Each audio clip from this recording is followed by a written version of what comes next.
Somewhere in your kitchen right now, there is a weapon disguised as breakfast. It's yellow, it's soft, it has a peel you don't even need scissors for, and every single day without a second thought, you pick one up, peel it, and eat it. It's the most harmless food on the planet. Soft, sweet, boring. Nobody has ever looked at a banana and felt afraid of it, but completely unaware that you are handling a genuinely radioactive object. Not radioactive as in some clickbait exaggeration. Radioactive as in physicists measure it. Radioactive as in it has its own unit of measurement, named after itself, that scientists actually use in real published research. And radioactive as in, under the right, admittedly ridiculous conditions, it could actually kill you. This is the story of potassium-40, an atom hiding inside almost everything you eat. A unit of measurement that scientists invented half as a joke and half because they desperately needed one, and the real, honest answer to whether your fruit bowl is trying to kill you. Stick around, because the answer is stranger than yes or no. To understand any of this, you first need to accept something that sounds completely wrong. Your body is radioactive too. Right now, as you watch this, every day your body depends on potassium. It's not a nice to have. Potassium keeps your heart beating in the correct rhythm, lets your nerves fire electrical signals, and keeps every muscle in your body contracting the way it's supposed to. Without it, in serious deficiency, your heart can fall into a dangerous arrhythmia. This is not a minor mineral. It's one of the load-bearing pillars of being alive. Here's what almost nobody knows about it. Not all potassium is identical. In nature, it comes in a few versions, called isotopes, atoms of the same element carrying a different number of neutrons. About 99.9% of natural potassium is completely stable. Boring, reliable, does its job. But a small fraction, roughly 0.012%, is a version called potassium-40. And potassium-40 is unstable, radioactive. Left alone, it eventually breaks apart, releasing energy as it does, which is the actual definition of radioactivity. An unstable atom shedding energy on its way to becoming something more stable. And because potassium is in nearly everything you eat, and because your body needs a constant supply of it to function, potassium-40 is inside you. Right now, in your muscles, in your blood, in your organs. Scientists estimate the average adult body carries somewhere around 4,000 to 5,000 becquerels of activity from potassium-40 alone. A becquerel being one radioactive decay per second, which means that inside you, at this exact moment, thousands of atoms are decaying every single second. They have been since before you were born. They'll keep going until you die. You are not a little bit radioactive as some fun trivia fact. You are radioactive, continuously, as a baseline condition of simply existing. Now picture a lab. A physicist in a white coat holding what looks like a metal detector wand, running it slowly over a bowl of fruit on a table. The needle twitches near the bananas.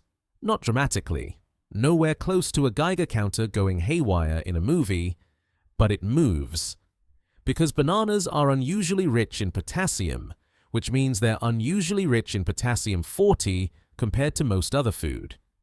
A single banana contains around 450 milligrams of potassium. A sliver of that is the radioactive kind. Eating one banana genuinely exposes you to a real, measurable, extra dose of radiation. This single fact caused a real problem for physicists back in the 1990s.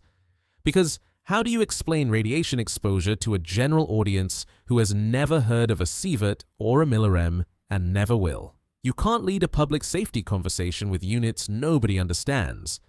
So scientists invented something almost comically simple: the banana equivalent dose. BED for short.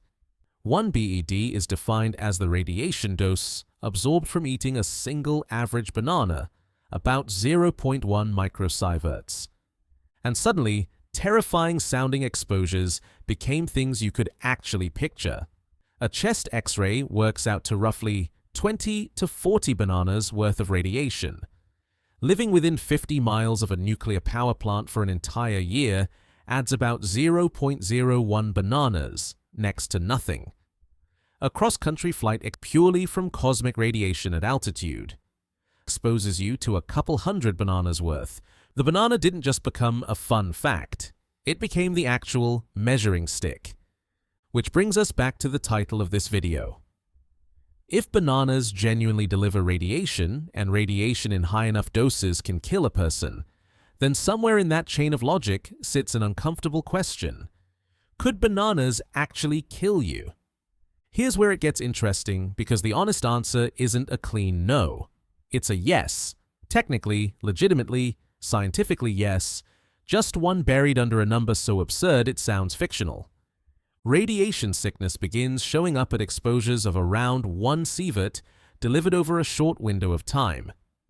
A single banana delivers roughly 0.1 microsieverts.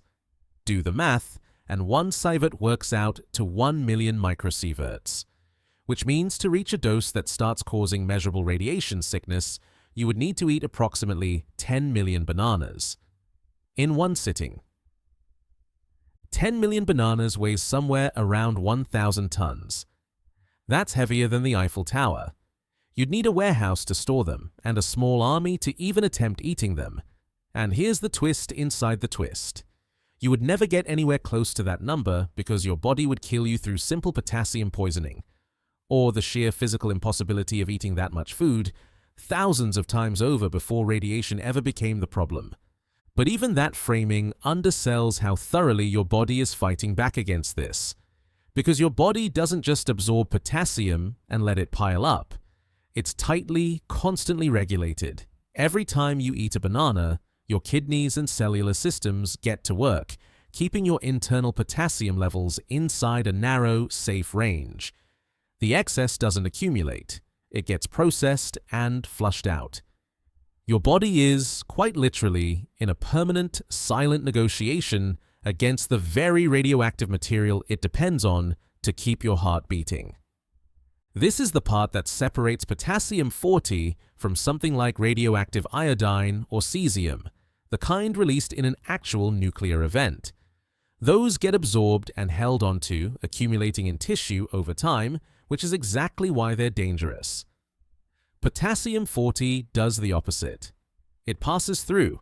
It's transient by design, which means the real number isn't really 10 million bananas, as some hard ceiling you could theoretically reach if you tried hard enough. It's that you functionally cannot raise your radiation dose from potassium through diet, at any scale, because your body discards the excess exactly as fast as you consume it. So yes, a banana can kill you.